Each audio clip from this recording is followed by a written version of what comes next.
Hi, welcome to the very first lesson in the electric blues guitar course.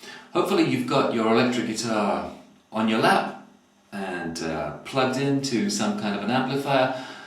Try and keep the sound pretty clean to start off with. It's tempting to use our distortion right away, but at the beginning it's going to be very useful to be able to hear clearly what notes you're playing cleanly and which ones maybe need a little attention. Let's get into playing some music. We're going to start off by learning the most popular and probably the most widely used blues rhythm pattern of them all.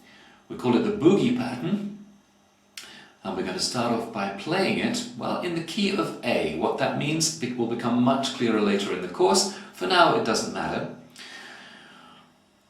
We're simply going to start off by putting one finger on the guitar on the 4th string at the 2nd fret. There it is, we're using the index finger of our left hand, 4th string, 2nd fret. Now as we hold that string down, make sure that your finger is just leaning over enough to kill the 3rd string. Try your 3rd string, make sure it's dead, because the pad of the index finger of your left hand is touching it. So the 4th string 2nd fret should sound clean, but the 3rd string should sound dead because you're touching it. Now as I play this, and as you will later as this position begins to feel more familiar to you, in fact what will happen is that index finger will lie down from halfway between the 1st and 2nd knuckles up to the tip of the finger that's actually pressing down the 4th string. And that would mean that all the strings above the 4th string, 3, 2 and 1, are all muted and just the 4th string is ringing. That may feel difficult to you at first, and if it does, don't worry, just concentrate on pressing down the 4th string 2nd fret and trying to just lie across the 3rd string. Don't worry too much about the 2 higher strings. The boogie pattern only uses 2 strings at a time. We're going to play here strings 5 and 4, the one we're pressing down. But we're going to play them together. So your right hand already has to begin to develop some control. You want to brush it across strings 5 and 4 at the same time. Now that's the reason that you want to try and kill string 3, because in the early days you might find that you're hitting string 3 as well, and if you do, well, it's dead, so it won't matter. Alright, get the feeling of playing strings 5 and 4 just in that, with that shape held down. If you can think in a count already of 1, 2, 3, 4, that's just going to help you to be able to play in rhythm later.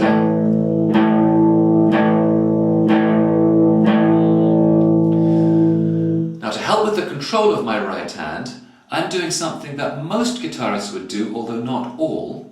I'm taking the what I call the karate chop part, let's call it the heel of my right hand, and I'm resting it on what we call the bridge of the guitar. That's this part. The top of the bridge has the heel of my hand lightly resting on it. Then I can move this right hand from the wrist with an anchor point, so it's anchored on the bridge. Again, like everything with the guitar, that will probably feel a little unnatural at first, but hang in there with it. It's giving you much more control of individual strings than if your right hand is floating freely, then it's much more difficult to feel where the strings are. So try that anchor point, rest on it, don't press too hard, you're just resting lightly and having that hand rock backwards and forwards from the wrist around that anchor point.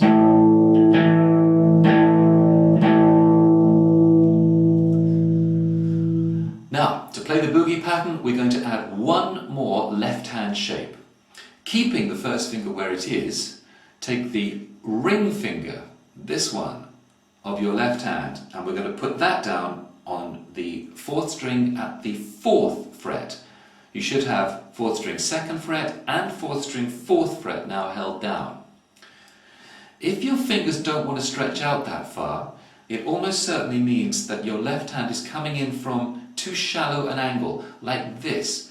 If your left hand is pulling out towards the left, out here, for a right-handed guitarist, in this direction, then it's a big stretch to bring this finger back. It doesn't want to, and also it doesn't want to separate. That's the other thing you might find. It doesn't want to separate from the middle finger. To get past that, straighten the hand up so you're almost straight on to the guitar. You see that?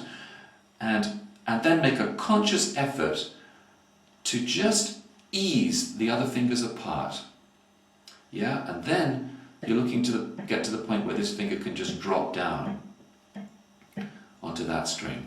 I'm at a bit more of an angle because I'm familiar now with holding the strings, with muting all the strings, and I just ease that finger out across.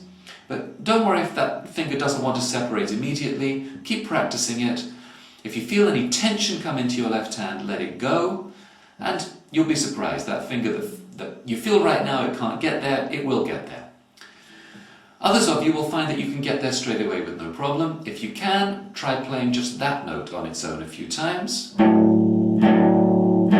With the fifth string together, fifth and fourth string.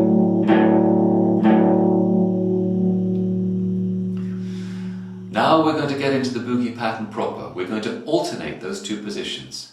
Second fret position, fourth fret position. We're going to play the second fret position twice with two down strums, strumming towards the ground. And then we're going to play the fourth fret position again with two down strums, like this. Try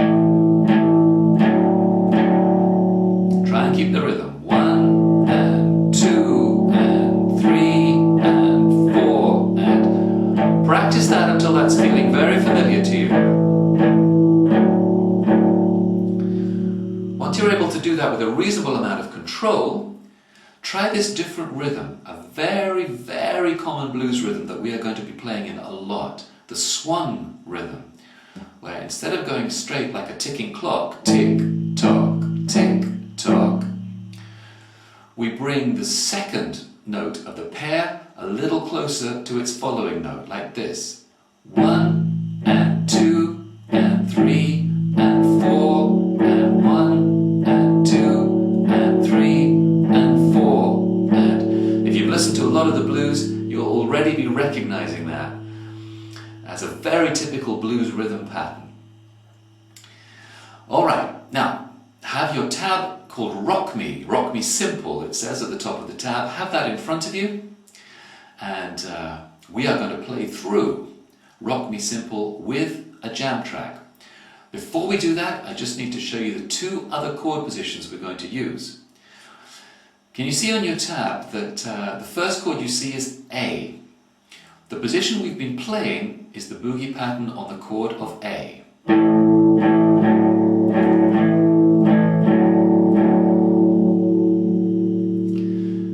If you've already seen the video on how to understand tab, you can see that written out in front of you. That was the first bar we just played.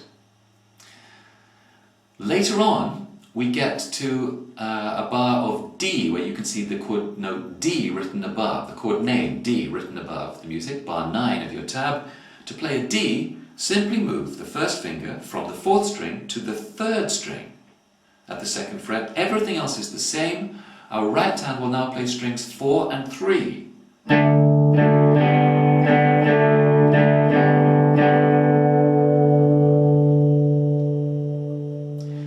Then the music goes back to A, which will play the same way as before. Then it goes to an E, fifth string, second fret, and the boogie pattern the same way out to the fourth fret. Play strings 6 and 5.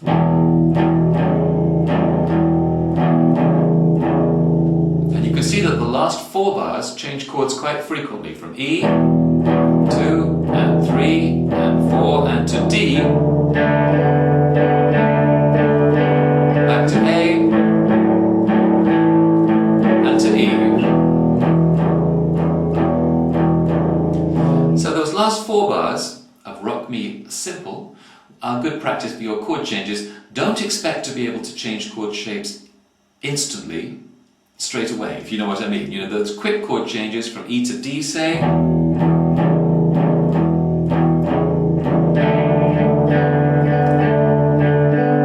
Don't expect to do that immediately without a break in the music. Take it very slowly, move carefully from E to D, the more you practice it, you'll find that your fingers get more and more familiar with that change, and they can eventually do it without a pause.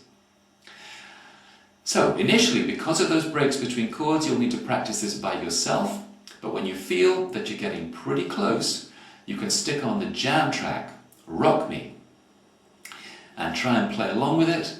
Once you can play along with this jam track, you're good to go for lesson number 1, and you can launch yourself right into lesson number 2. So I will leave you with a quick playthrough of 2 times around the chord sequence that we can see on our tab, over the jam track, Rock Me. And then I'll see you back on lesson number 2.